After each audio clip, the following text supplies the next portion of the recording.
Olá, tudo bem? O Ação Parlamentar de hoje mostra detalhes sobre a atuação dos vereadores e também traz muita informação sobre a Câmara Municipal e sobre a nossa cidade.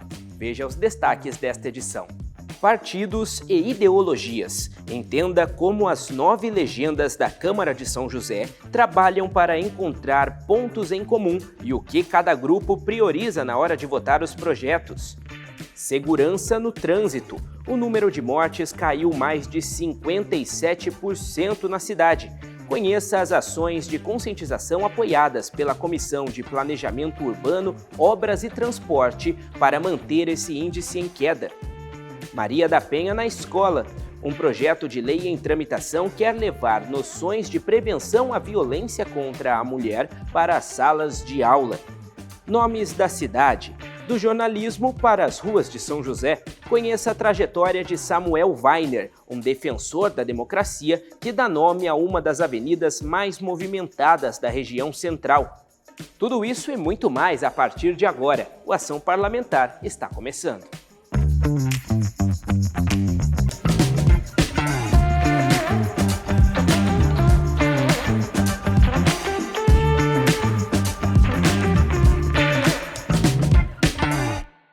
O debate de ideias é o coração do Legislativo. E aqui na Câmara de São José, 9 partidos representam variados setores da sociedade, divididos em diferentes pensamentos políticos e ideológicos. Mas além dos rótulos de centro, esquerda ou direita, o que cada grupo prioriza na hora de votar um projeto? Nós fomos conversar com vereadores para entender quais são as pautas defendidas por cada legenda e como eles trabalham para chegar a um consenso visando o bem da comunidade. Analisar a política no Brasil é também pensar nos partidos políticos. Todo representante eleito precisa estar filiado a um partido para se candidatar e atuar como senador, deputado ou vereador. A democracia brasileira é estruturada no multipartidarismo, ou seja, diversos grupos com demandas próprias podem formar um partido e defender suas posições no processo eleitoral. Atualmente, 30 partidos estão registrados na Justiça Eleitoral. Toda essa pluralidade é fácil de observar na Câmara dos Deputados, que tem 513 cadeiras. Mas e na Câmara de São José, que possui 21 vereadores? Quais são os partidos que atuam no Legislativo joseense e quais têm mais representatividade? Algumas siglas de grande destaque no país elegeram vereadores no nosso município, como PL, PT e PSD. A política ela vive do bom diálogo. Então o PSD ele surge num momento em que o Brasil cada vez mais precisa desse bom diálogo. E você sendo um parlamentar que tem a facilidade de dialogar, você ajuda no consenso. Os parlamentares do PSD, por ser a favor do bom diálogo, entender as coisas boas que tem de um lado e do outro, consegue se sobressair e ajudar os municípios, o estado e até mesmo o país. O Partido Liberal é um partido com estatuto conservador, um estatuto de um partido de direita e que representa esses princípios e valores de forma vertical, tanto a nível nacional quanto a nível municipal. É evidente que as temáticas, as matérias discutidas em Brasília e a nível local são diferentes, são distintas. Lá você, por exemplo, discute a questão do Código Penal, que pode aumentar a pena para diversos crimes. A nível municipal, você não pode discutir, por exemplo, o Código Penal, mas você pode também agir com rigor em infrações à lei e à ordem no município, como, por exemplo, na questão da perturbação do sossego. Tem um debate ideológico, né? Isso acaba acontecendo quase toda semana, mas são pontos de vista. Eu acredito que o meu partido tenha a melhor proposta do ponto de vista de cidadania, de justiça social, né? De buscar viver um mundo diferente do que a gente vive hoje. Ao todo, 9 partidos estão representados na Câmara de São José. São eles: Cidadania, PL, PRD, Progressistas, PSD, PSDB, PT, Republicanos e União Brasil.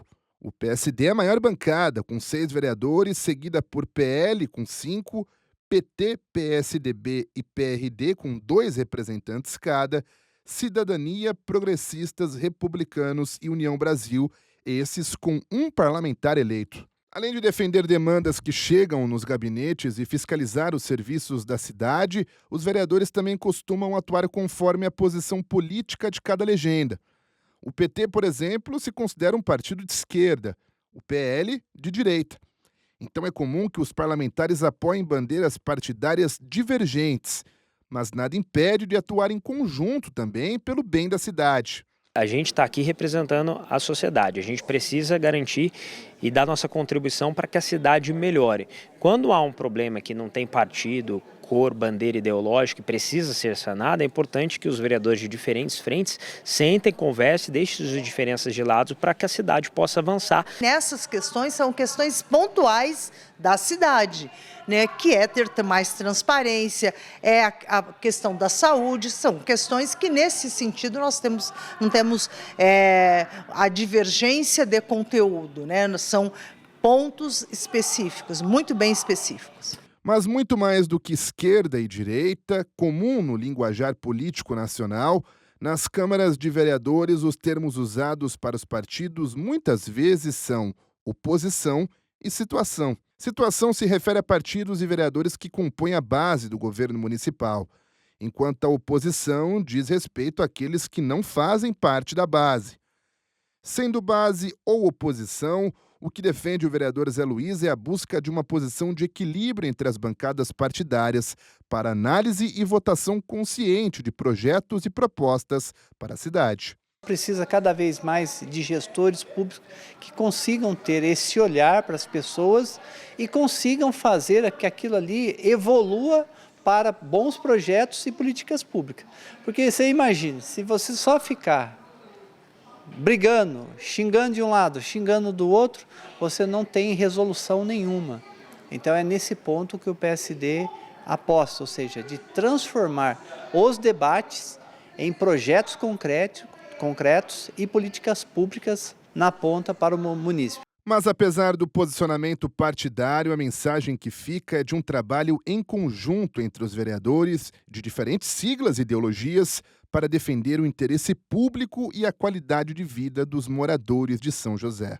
O compromisso de atender o cidadão, ela não precisa nem muita discussão. Se é um projeto ou um requerimento que atenda isso, a gente vota, não tem drama. Tem que haver o embate, isso é natural da democracia, mas também a gente não pode colocar a nossa ideologia, o nosso partido, acima do interesse público, nem do bem-estar da cidade. A cidade precisa ser governada, então é nesse sentido que o PSD ele ajuda, porque ele consegue dialogar tanto com os mais à esquerda, tanto com os mais à direita, sempre buscando bons projetos para a população. Bom, independente de lado político, esse debate deve ter sempre como principal objetivo levar melhorias para a vida dos joseenses. A gente segue aqui no Ação Parlamentar falando sobre o trabalho do Legislativo. Vamos conhecer como a Comissão de Planejamento Urbano, Obras e Transporte quer levar educação no trânsito para a nossa cidade. Neste ano, São José registrou uma queda de 57% no número de mortes no trânsito, em comparação com o ano passado. E como fazer com que esses números continuem em queda? A educação no trânsito é uma das melhores alternativas. Para isso, nós fomos conhecer como a comissão apoia iniciativas que levam essa educação no trânsito para escolas e grandes eventos da nossa cidade. A educação no trânsito começa cedo. Em São José dos Campos, ações nas portas das escolas ensinam crianças irresponsáveis a atravessar na faixa e a pedir passagem com a mão. O projeto faz parte do Educamob, da Secretaria de Mobilidade Urbana, que somente ano passado impactou mais de 315 mil pessoas. Um gesto simples, mas que salva vidas e reforça o respeito entre pedestres e motoristas. É muito importante. Aqui, principalmente, que a gente tem esse quarteirão, que é uma escola, e no de trás é uma escola também. Então, o fluxo de carros é muito intenso. E, às vezes, as crianças saem correndo e saem aqui e está passando carro, toda hora tem gente. Então, é muito importante que eles saibam que tem que esperar, que tem que parar de passar carro aqui, como não tem faixa, essa mãozinha é muito útil por conta disso. Promover um trânsito mais seguro, eficiente e sustentável. Tudo isso através da mudança de cultura. Por isso, o programa atua de forma preventiva e inclusiva, orientando a todos que vivem, trabalham ou circulam pela cidade, desde crianças até idosos. Os números mostram que a conscientização faz diferença. Em janeiro de 2026, a cidade registrou queda de 57% nas mortes no trânsito, segundo o Infociga. Foram 3 óbitos, contra 7 no mesmo período do ano passado. Ainda assim, o alerta continua, principalmente em avenidas movimentadas e travessias fora da faixa. Seja de carro, a pé, de bicicleta, de moto, tem vários jeitos da gente transitar pela cidade e todos eles exigem a atenção. Então, assim, não usar celular enquanto está transitando, né? Não usar fones de ouvido. Nas avenidas, principalmente as grandes, como a Avenida Andrômeda e a JK, que são avenidas longas e largas, elas têm bastante faixa de pedestre, então o pedestre atravessar nessa faixa, né? Se cada um seguir essas regras e andar no seu local correto, a gente diminui muito o risco de um acidente. Para que a conscientização das campanhas educativas saia do papel, existe um trabalho rigoroso nos bastidores da política. Na Câmara Municipal, a Comissão de Planejamento Urbano, Obras e Transportes, formada pelos vereadores Marcelo Garcia, Zé Luiz e Lino Bispo, é quem analisa e avalia cada projeto de mobilidade. O objetivo é garantir que a legislação acompanhe as necessidades das ruas. A legislação ela é importante para ela dar uma regra, para ela orientar, né, no sentido de lei, para que o motorista possa contribuir com o bem da nossa mobilidade. Além de criar leis, o papel da comissão é fiscalizar. Os vereadores cobram do Poder Executivo, por exemplo, a manutenção de sinalizações e a presença de agentes. Uma engrenagem onde a política pública e a conscientização individual se encontram para salvar vidas. A orientação dos agentes, tá certo? Eu tenho cobrado bastante, tenho fiscalizado, para que a gente possa ter uma contribuição como Câmara para que o Poder Executivo execute de forma bastante, assim, a contento, essa qualidade na mobilidade da nossa cidade. O trânsito mais seguro envolve desde engenharia até educação, uma engrenagem que faz a diferença. A gente trabalha com um tripé, vamos dizer assim, onde a gente alia a engenharia de trânsito, né, a manutenção e fiscalização da cidade e o principal de tudo, que é a educação. Então, quando a gente vai avaliar um acidente, algo que aconteceu, normalmente tem alguma conduta humana envolvida, né? Então, se todo mundo fizer o certo, cada vez mais a gente fica seguro. Como a gente viu, a educação de todos nós, motoristas e pedestres, é o que pode tornar o trânsito mais seguro. A gente vai para um rápido intervalo aqui na Ação Parlamentar e na volta a gente te mostra um projeto que está em tramitação aqui na Câmara. Até já!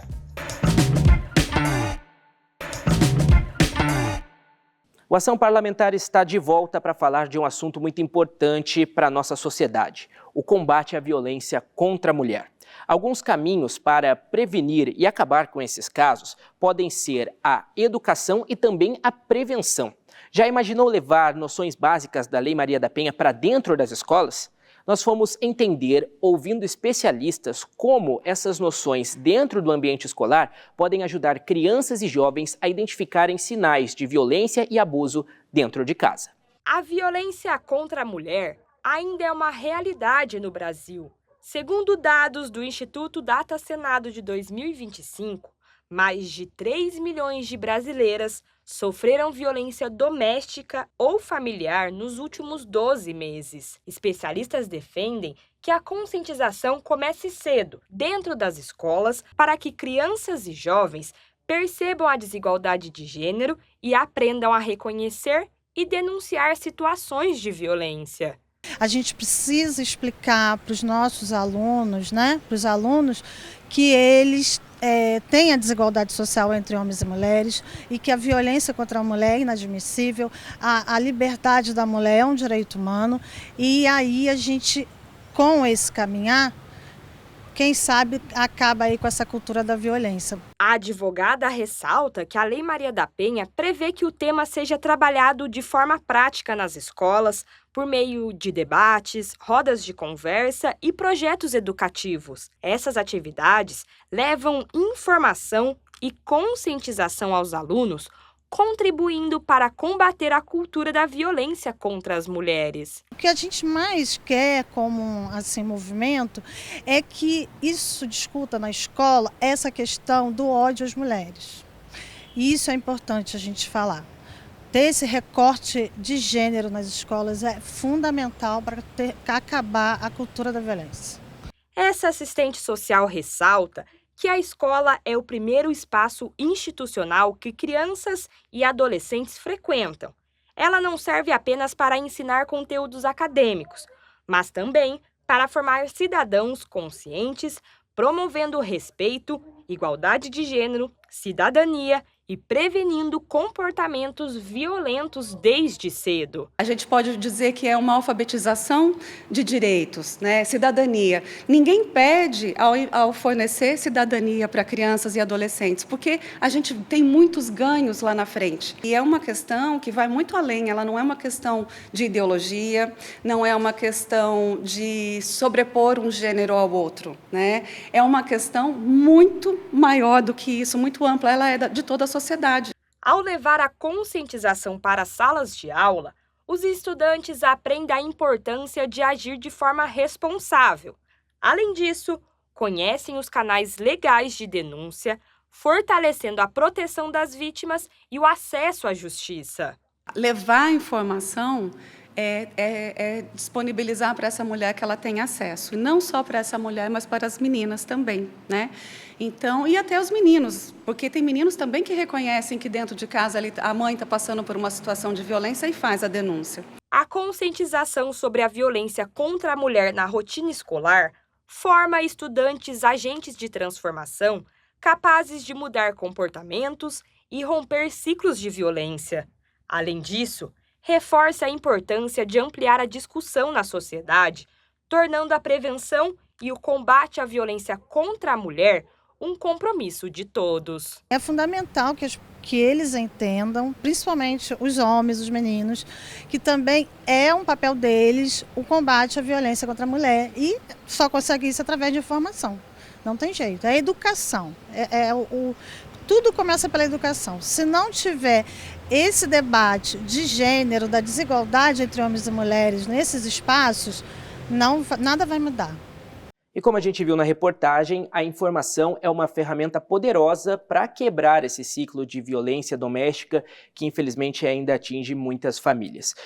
E na Câmara tem um projeto de lei em tramitação da vereadora Juliana Fraga que quer levar a Lei Maria da Penha para as escolas. Ela está aqui ao meu lado e a gente vai conversar sobre essa proposta. Vereadora, parece até uma pergunta meio que óbvia, mas qual o principal objetivo, né, desse projeto de lei e o que ele quer levar para a prática dos alunos nas escolas da cidade? Bom, todo mundo sabe que o mais importante, o mais interessante é você trabalhar prevenção, é você conhecer do que depois remediar. Então, trabalhar nas escolas, a Lei Maria da Penha, é levar mesmo conhecimento aos alunos, ao corpo docente também, que muitas vezes não conhece o que fala, as indicações da lei, o que pode ser feito, é ter esse conhecimento mesmo, levantar também o debate sobre a questão da violência, que tem aumentado tanto na nossa cidade quanto no nosso país, é fazer com que nesse espaço de ensino, de conhecimento, traga o debate e traga também, quem sabe, a consciência dos alunos de trabalhar contra a violência, de não ser uma pessoa violenta. Então, essa é a intenção, que as pessoas conheçam e assim também mudem a sua atitude. E o que pode ser feito na prática, vereadora? São palestras, os profissionais da educação vão passar por uma capacitação especial para isso? Seria também quebrar essa naturalização da violência doméstica? Com certeza. A ideia é trabalhar o ano inteiro, né? Mas é lógico, reforçando o mês de março, que é o mês das mulheres, que a gente tem o Dia Internacional das Mulheres, mas é o ano inteiro uma capacitação dos professores. Os professores também pode levar palestra de psicólogos, de advogados, de delegados, de pessoas que trabalham com mulheres. Nós temos ONGs aqui em São José que trabalham com as promotoras legais populares, tem um trabalho belíssimo, importante com as mulheres nessa questão da violência. Então, fazer, sim, essa troca de informação e de conhecimento para que ele seja socializado, porque o que a gente percebeu, e muito interessante, a delegada daqui da Delegacia da Mulher, falando que, com conhecimento, a vítima procura antes, né, de uma violência física. Então, quando ela percebe uma violência psicológica, ela já procura a delegacia. Além de trabalhar com as mulheres, a gente precisa trabalhar também com os meninos, com os homens, né, para que eles também tomem consciência e somem a essa luta. Então, nada melhor do que trabalhar já na adolescência, com os jovens, para que eles possam somar. A senhora citou sobre prevenção, né, com esses jovens desde essa fase escolar, mas esse projeto colocado em prática nas escolas também pode ajudar, de repente, a esses jovens conseguirem identificar mulheres que já estão passando por casos de violência? Com certeza, é aquilo que foi falado da delegada. Quando você tem o conhecimento, você consegue observar, você consegue ver quem está passando por uma violência, consegue somar as lutas, né, e não ser alguém que replica também. Então, a ideia é a gente trabalhar logo na adolescência, na juventude, para que eles cresçam, tenham consciência e e o que a gente quer é que a violência diminua, então que eles não sejam pessoas violentas futuramente. Perfeito. Obrigado, vereadora, pelas informações sobre o projeto de lei em tramitação. Bom, e agora a gente vai para um rápido intervalo. Na volta tem o quadro Nomes da Cidade com a história de Samuel Weiner, um jornalista que teve o nome eternizado em uma avenida aqui de São José. É logo logo.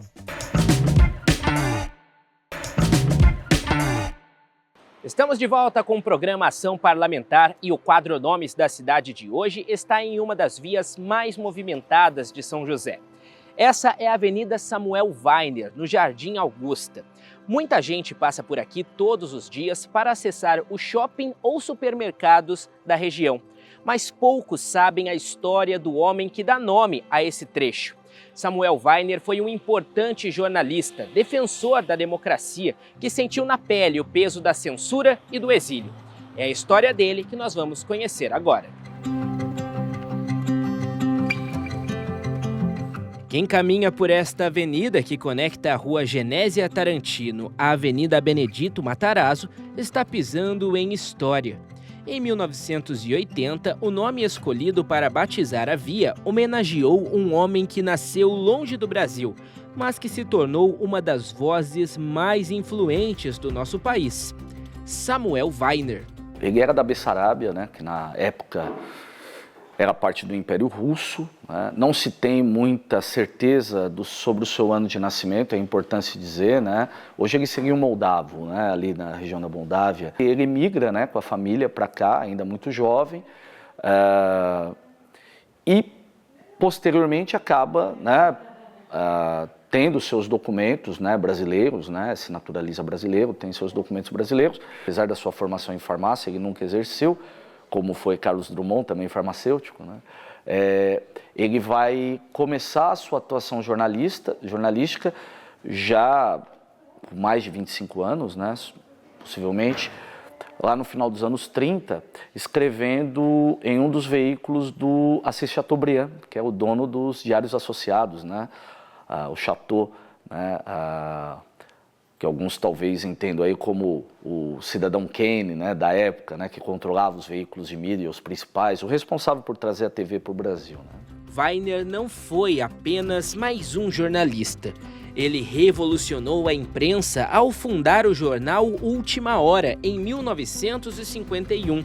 Com uma diagramação moderna e foco nas pautas trabalhistas, o periódico se tornou o braço direito do então presidente Getúlio Vargas. Mas o sucesso trouxe também rivalidades acirradas, como o embate histórico com Carlos Lacerda. A atuação dele nos anos 50 ela é muito importante, né? O Carlos Lacerda, que era o bastião da direita, o grande porta-voz, né, que inclusive enveredava para um discurso antissemita, né, na crítica à última hora e na tentativa de invalidação do jornal, inclusive do direito do Samuel Weiner de ter esse jornal, né, acusando-o de não ser brasileiro e, como eu disse, de ser judeu, né. O Samuel Weiner, inclusive, chamava o Carlos Lacerda de o Corvo, né, o Corvo Lacerda, né. Ficava uma ave agorenta, né? A defesa das pautas populares e a proximidade com governos como o de João Goulart tornaram Weiner um alvo do regime militar. Com a imposição do AI-5, o jornalista teve seus direitos cassados e foi obrigado a se exilar no Chile e na França. Ele retornou ao Brasil no final da década de 70, beneficiado pela lei da anistia.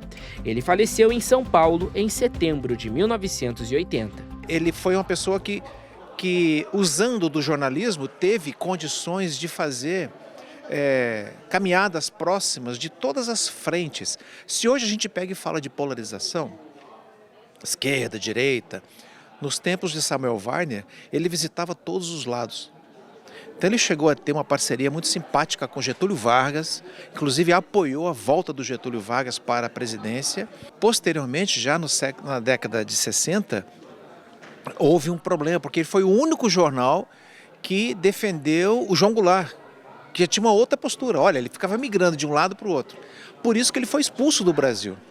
Foi um dos caras mais perseguidos pelo regime militar. Apenas 2 meses depois da morte de Weiner, uma lei foi sancionada em São José e batizou este trecho da antiga Estrada Velha Rio-São Paulo com o nome do jornalista. Uma homenagem feita em um momento em que o país ensaiava o retorno da democracia. Homenagear Samuel Weiner, acho que dá conta do momento, fala menos das pessoas e fala mais de um momento político, de uma expectativa, inclusive dessas pessoas a respeito do papel que elas terão nesse novo momento. Então, vamos dizer, em tempos de abertura, é interessante você mostrar um certo compromisso com a democracia, né? E eu acho que passa um pouco por esse momento que o Brasil vivia. O vereador Carlos Abranches, que também é jornalista, destaca que homenagear Weiner é também reforçar a importância do jornalismo na nossa sociedade. Merecer uma via pública com esse nome é exaltar que a tarefa do jornalista é muito visitar esses extremos, dar voz aos extremos, ouvindo o outro lado. Da próxima vez que você passar pela Avenida Samuel Weiner, lembre-se, mais do que um caminho rápido para o trabalho ou para as compras, este nome é um marco da liberdade de expressão e da luta pela democracia no Brasil. É muito interessante perceber como o nome de uma avenida pode carregar tanto significado. Aqui em São José, a história de Samuel Weiner está eternizada neste trecho que um dia foi estrada e hoje é símbolo de desenvolvimento. O Ação Parlamentar de hoje fica por aqui. Semana que vem eu volto. Se quiser rever alguma das nossas reportagens, é só acessar youtube.com/tvcâmara SJC. Tchau, tchau!